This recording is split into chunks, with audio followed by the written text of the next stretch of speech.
Sanibonani, welcome back to enye video. Ngiyabonga kakhulu ukuthi unjoin. Thank you very much. Ungakhohlwa ukusubscribe, like i-video, share i-video as well.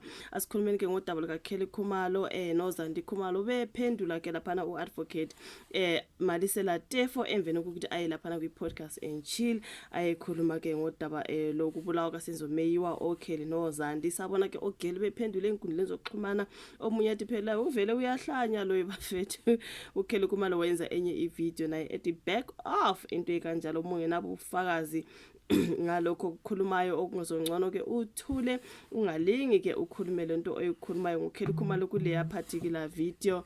So yeah man, you guys kuningi ke bafethu oGelly beziphendulela emva kokuthi uadvocate Malisela Tefo ekhulume ngabo laphana on the podcast and chill.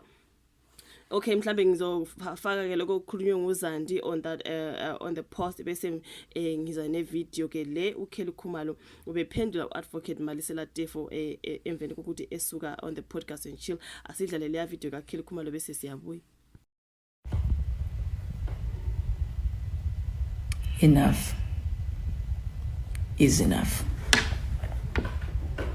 It stops here and it stops today. I'm not going to be diplomatic about this.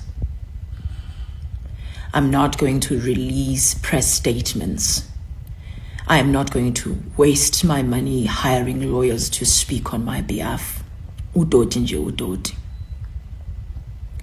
If you strongly believe that I am capable of what you're accusing me of, very simple. Come and get me. It's that simple. I'm not above the law. But I think I'm at the point where I am enough of you people dragging my name through the mud. It stops now. These stupid humiliation rituals that you've been performing, Ngami, over the years. Enough. If you feel that I am the woman that you are coming after, simple. Come and get me. Till then, back off. Back off. I-video kaKelly Khumalo ke leyo bafethu ke manje kusiku advocate Malisela Tefo uthi yena angili noKelly mina kodwa akayofakaza enkantolo uTefo lo uthi akalwi naye uthi Kelly uyadingeka ngale enkantolo eyofakaza bafethu ngokwenzeka ngosuku lokushona kaSenzo Meyiwa kuthiwa bengumeli wabasole ecaleni lokubulawa ke kwayengunozinto eOrlando Pirates nebafana uSenzo Meyiwa. Usamile kutheni ke umculi weAfropop uKelly Khumalo uyena ongifakazi ongasindisa ke abasola ababhecwa ke ngobende into kanjalo. Siyazi ukuthi a lot of people believe that those guys are innocent. Lapho kuyibona babanjwa ke ekushone kaSenzo Meyiwa ukuthi ke abakaKhumalo bayazi ukuthi uSenzo washona ngoba kwenze njani laphana ke. Those guys honestly kungenzeka banawo amacala kwezinye indawo kodwa ke kwelika Senzo bacabanga ukuthi babhecwa nje ngoba into kanjalo. Uadvocate Malisela Tefo bephendula inkulumo kaKelly Khumalo ayenze izinkundleni zokuxhumana ngolwesine emuva ke kokuba uTefo akhulume ngayo kwi-podcast and chill with MacG ngolwesine. Uthe uKelly ubaleke kakhulu kuleli cala ukuze kwenzeke ubulungiswa obudingwa ngabantu abaningi kulelo. Wathi ngiyabona ukuthi uKelly Khumalo uzamile ukuphendula engakusho kwi-podcast and chill ezinkundleni zokuxhumana kodwa besingekho isidingo sokuzama ukuphendula ngoba angilwi naye.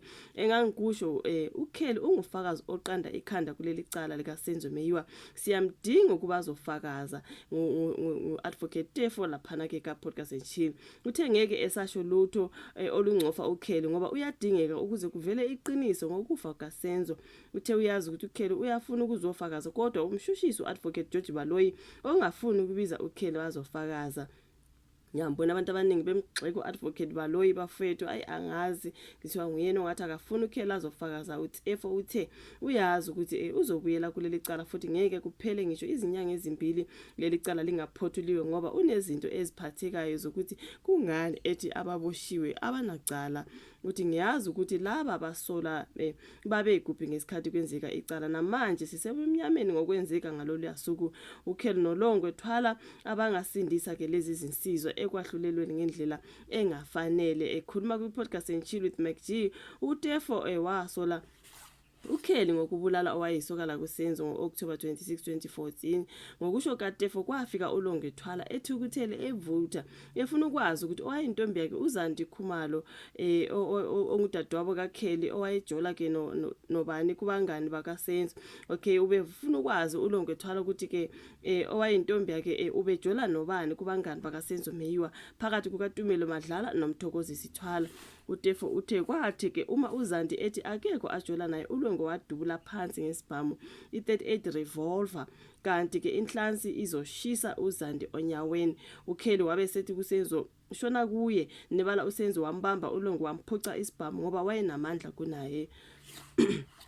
Sorry you guys, uTefo uthe uSenzo wabeke esethatha isibhamu esinikeza uKelly maqede wakhiphela ngaphandle uLonge. Uthe uSenzo wabuye wafuna isibhamu kuKelly kathi uzothi uyamdlalisa ngaso wamdubula ngempela enhlangu yahlikiza iphaphu nenhliziyo. Ubuye waveza ukuthi uKelly wayekhishelwe incwadi yokuboshwa njengomsola wesithupha kodwa ke wagcina engaboshwanga nabanye abasola abahlanu.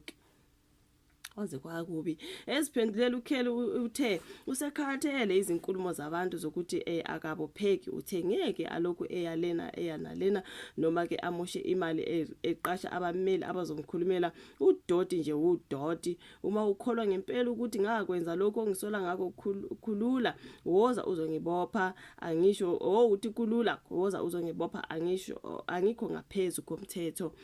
Mucabanga ukuthi ke ngiyathinteka woza uzongibopha because angikho ngaphezulu komthetho. uKelly uthe sekufike lapho ke ecikeka khona ngokuhudulelwa kwegama lakhe odakeni kuyaphela manje lokhu kuhlanja lazwa kwami osekwenzeke iminyaka neminyaka sekwanele. Uma ucabanga ukuthi ngomuntu wesifazane omfunayo